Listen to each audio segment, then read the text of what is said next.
Please listen carefully. Hello, universe, and welcome to the Optimist Daily Update. I'm Kristy Jansen. And I'm Summers McKay. We're part of the team behind the Optimist Daily, making solutions the news. We bring you reader-funded solutions news every day in order to change the tenor of news media, social media, and the direction of your day. Make it one focused on solutions. 7 days a week, we publish positive news stories written by award-winning journalists and delivered online to your inbox and through our social channels. And also, we are sharing these solutions in a commute-worthy, walk-worthy, home office-worthy, hump day-worthy podcast. Today is Wednesday, the 21st of October, 2020, and I've already got Kristy giggling. I win.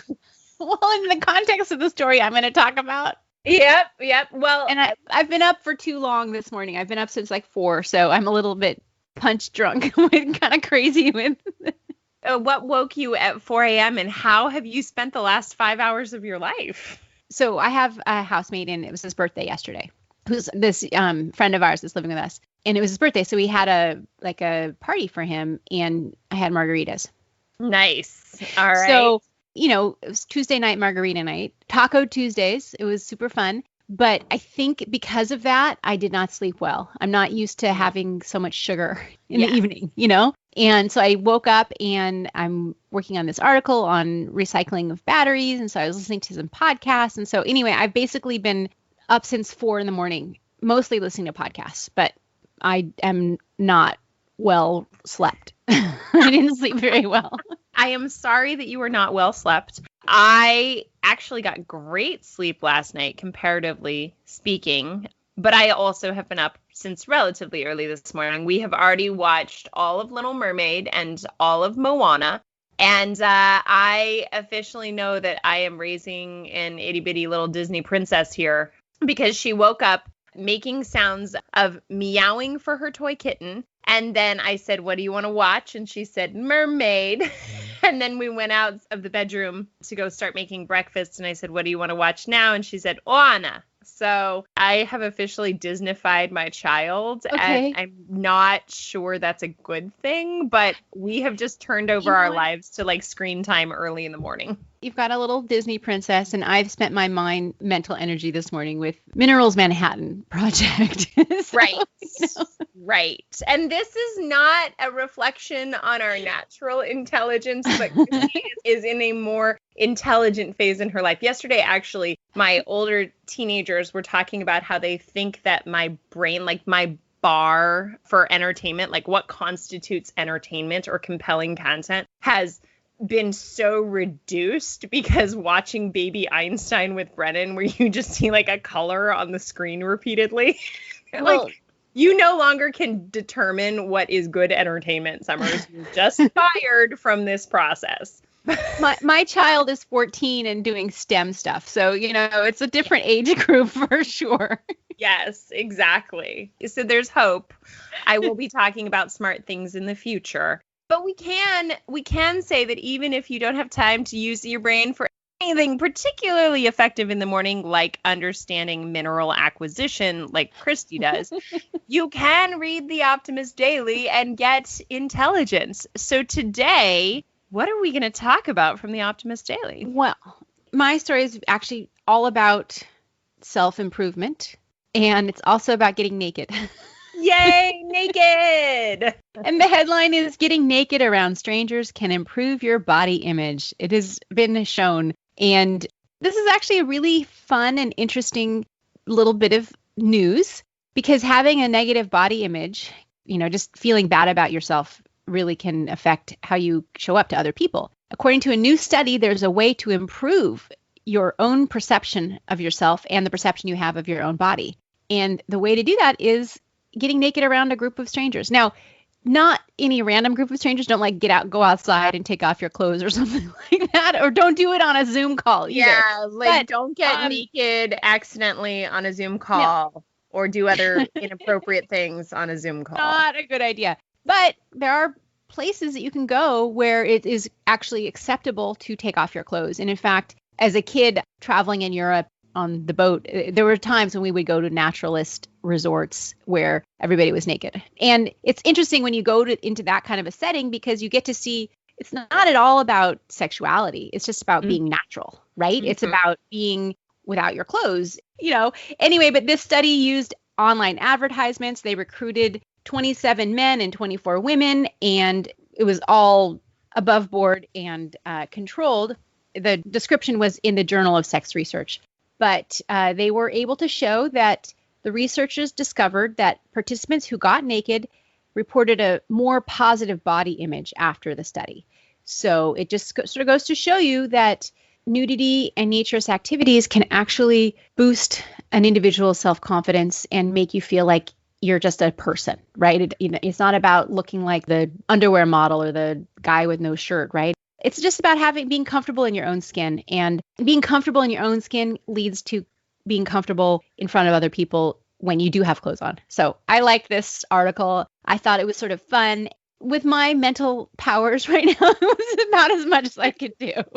Well, I love this article too. And obviously, Kristy and I were kind of like arguing over who would talk, not arguing, but debating over who would take the lead on this one, because I also am a huge fan of nudity. And I have not had the opportunity to travel extensively at naturalist resorts, right? I have not had that. But I used to, when I lived alone, have naked days where I would just be naked in my house. Like it'd be Naked Sunday.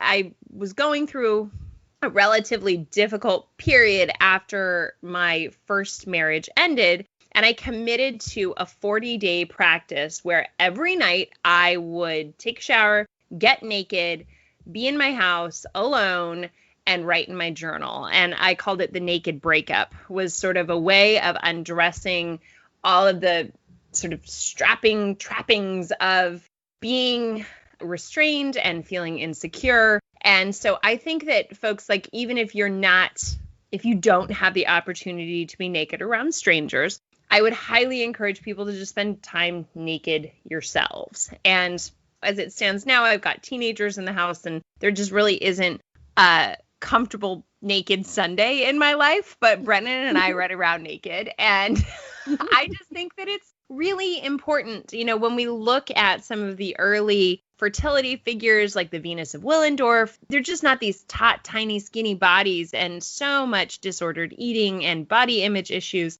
get played around because we cover up and we're told, oh, you're too fat, or oh, you're too thin. And it's just this very painful experience that then echoes across all the other things in our life and how we feel about ourselves and our relationships. So I love being naked. And so I would say don't get naked on a Zoom call, but do get naked. And even if it's just sleeping naked, sleep naked. It's such a neat thing to be able to do and to really be in touch with your skin. And then, of course, there's like this terrible other thing in the news about somebody who did get inappropriate on a Zoom call. And we won't really discuss that one. Let's just avoid that today. Not acknowledge it and laugh at it. So what's the story that you ended up with today is your highlight story? So I ended up with a beautiful story about overcoming the odds, achieving a dream. And it's pretty much a fairy tale in real life that is perfectly aligned with my Disney princess mindset. This story reads how a rickshaw driver's son beat the odds to join the famed UK ballet school, from the arts section of the Optimist Daily. So a young man named Kamal Singh was just 17 years old when he became transfixed by ballet dancers in a Bollywood film. At that moment, the son of a rickshaw driver in Delhi knew he wanted to be a ballet dancer himself. Since that time, he has now been one of the first Indian students to be admitted into the English National Ballet School. The story is beautiful. It will take you down a path of, trials and tribulations. But basically, this young man fell in love with the arts, worked really hard to raise money in order to attend the schools. Actually, his first school, his teacher just comped his tuition because of his natural talents and allowed him to take class for free. He kind of hit he hit an end, right? COVID-19 happened. Ballet was restricted. He was not able to practice. And then all of a sudden, he was admitted into the English National Ballet. Of course, there was a gargantuous tuition, which he would not be able to afford. So crowdfunding stepped in because humans are good and generous and loving and kind. And then a Bollywood star, Kunal Kapoor, showed up and threw in the rest of the cash. This story is just, I mean, it's made for a movie. It is made for optimism. It is made for our readers, and I just love it. And Kristy, you can paint some color on this. A Bollywood version of Billy Elliot, right? Exactly. It's like, what was the amazing Bollywood film? Like Slumdog Millionaire? Yes. Like meets Billy Elliot meets Moana. Because I'm sure there was a boat somewhere. But it's just, it's just one of those stories that if you need a lift and if you really want to bring a smile to your face and really root for this young man and his exceptional talent as a ballet dancer, it's just lovely. So I would encourage you guys to read it, take a look at the picture, and please forward it to friends, because this will be a story to start a better morning. And I love that. So what else do we have? What other stories kick off the day better today, Kristy? Well, I'm just going to read the headlines. There's a headline: "This startup makes real honey without involving any bees in the process." And this is to try to protect the bees while feeding our enormous sweet tooths in the world. Yep. And it's from a Berkeley-based startup. That's right. Go Bears. Affordable housing design uses plastic waste to build sustainable housing. This is another good story about finding a new use for old plastic and also housing people. So I think that's interesting. There's an article about how to make your workspace more ergonomic without buying a new office chair. There's things you can do that actually make it easier to work in your workspace. And I love that the lead picture of this is a picture of a person working with a cat and a houseplant. Because yes, that's pretty much what happens in my daily life. But we also know our Optimist Daily readers love their houseplants. Yes. In fact, that was the one thing I read this morning that wasn't on the Optimist Daily, was about how to keep your golden pothos from getting too yellow leaves. Anyway, Deep Computer Model is detecting Lyme disease through images of rashes. Major UK retailers are removing glitter from their products to prevent pollution. People don't really necessarily think about glitter as a pollution, but glitter is a microplastic, right? It is a microplastic that ends up in our water systems and in our ocean, and it is one of the contributors toward ocean damage. And so as much as I love glitter and sparkle more than any other Disney princess, we do have to take some responsibility. And it is pretty exciting to see that, any of the plastic-based glitter is not going to be allowed. But what this will also give is an innovation into other forms of sparkle, right? Yes. So cornstarch glitter and other biodegradable glitters may come to prevalence. Interesting. Because all that glitters is not gold, right? Exactly. Some of it's just plastic that hurts little Nemo. Speaking of plastic, there's another headline about a new startup that's making shoes from plants rather than recycled plastic. And you can read about why that's a good idea. These alternative leather brands are sustainable and stylish. These are a list of different clothing companies that are moving towards alternative leathers. And then finally, there's 5 tips for a safer Halloween this year while keeping your masks on. Yay. Exactly. Yeah, that's it for today, guys. Thank you so much for listening to the Optimist Daily Update. We promise to continue to share positive, solution-based stories with ideas on how you can participate in this changing world and ensure it is changed for the good. We promise to cover current events with accuracy, legitimate sources, and keep offering you the information you need most to chart new paths for all of us. Please consider becoming an emissary on the optimistdaily.com, and for just $5 a month, support reader-funded independent journalism. We have some exciting news as far as emissaries go. We've had a lot of interest of people who want to contribute more than $5 a month, so we will be launching our Super Emissary category coming up soon. If you want to know more about Super Emissaries, you can email me, summers@optimistdaily.com, and I'll tell you how to do it. Be part of the solution, changing consciousness and addressing our world's biggest challenges with a problem-solving mindset. Let's keep the Optimist Daily free to all who need it, supported by those who can.